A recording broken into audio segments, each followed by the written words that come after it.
Hi and welcome to Rate My Gadget, and I will show you the best seals that you need to buy for these kind of swinging shower protectors. I'll also show you how to fit them as well, and the best way to fit them so you haven't got any water ingress.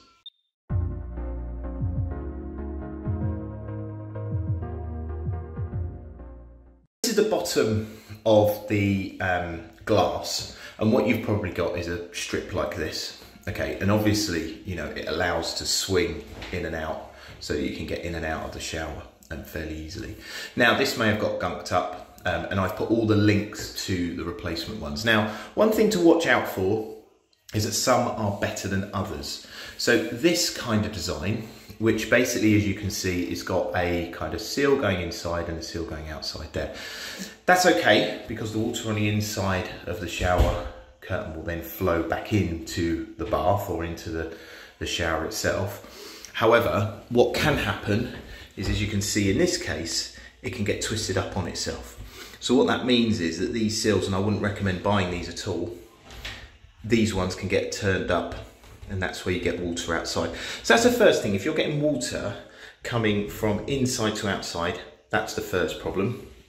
The second problem you might have is if you go to the edge here, see that gap? So you want to get that as close as you can, and I'll show you how you do that, because you won't be able to do that very easily. So you want to get that. So first things first, let me show you how you fit a new seal, okay? So the way these seals work is they just pinch onto the bottom of the glass, like that, okay? And that's what they look like when they come out, just a bit of plastic strip. And what you want to check is you want to check that that end, you want to check that that end there is as close as possible to here, okay? Now in some cases, depending what the design of this bottom bit is, you might even want to get a standing knife, because some of them might have like a cone or something at the bottom. But just check you've got that as much as possible, because when you close that there, you want that to be as close as you can to that edge there. So you've got two basic designs that you can get, or a hybrid of the two. You can get this one, which are these little flaps here. They are by far the worst design. If all you've got is these two little flat bits, they'll always get twisted up. The better design to get is these bubbles, as I call them, at the bottom, okay?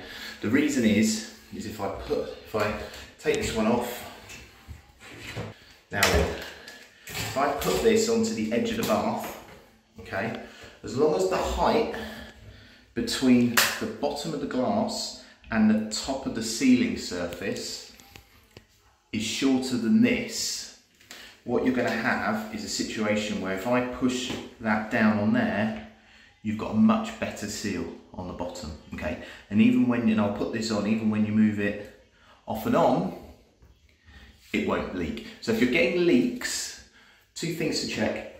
The end bit here, you're as tight as possible as you can be, or the type of seal that you've got at the bottom, and I'll put a link to these ones. I'll call them the bubble seal.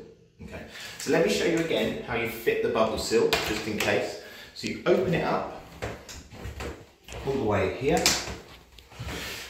You put one end as close as possible as you can. So the further open you get it, there you go. Okay, so the other thing you can do is, if you're having issues, is get one end in and then get the other end in. And then what you do is you work from whatever end you can.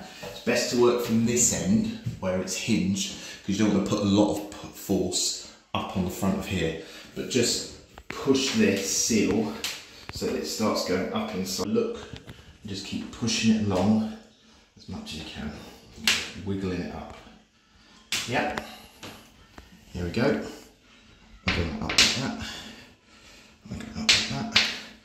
Eventually, what you'll find, if you work from the hinge end and you get to this end, it pops in. There you go, that's in. Okay, now if I show you, this is too long, so I need to cut this down, which I'm going to do in situ. But now, that's a much better seal on the bottom. So what you've got is you've got the bubble basically getting squeezed. You're getting the bubble squeezed like this, okay? And that means that when I move it in and out, it doesn't matter, it won't twist on itself, okay? it's all the way along, and this is a much better design. If you need to replace this, there are 3 main dimensions that you need to measure. The length of this shower here, you need to measure the width of the glass, because that's that width of that sill bit there, and then the height between the glass and this top once it closes. Okay, I'll put a link to this bubble one. Now, so in summary, if you need to look for where the leaks are, check the integrity of it to see if there's any rips or tears, check how close it is to the connection there, or buy a new one because the design may be poor. Okay, I hope that's helped. Please do like, please subscribe, please do comment and ask any questions. Thanks for watching.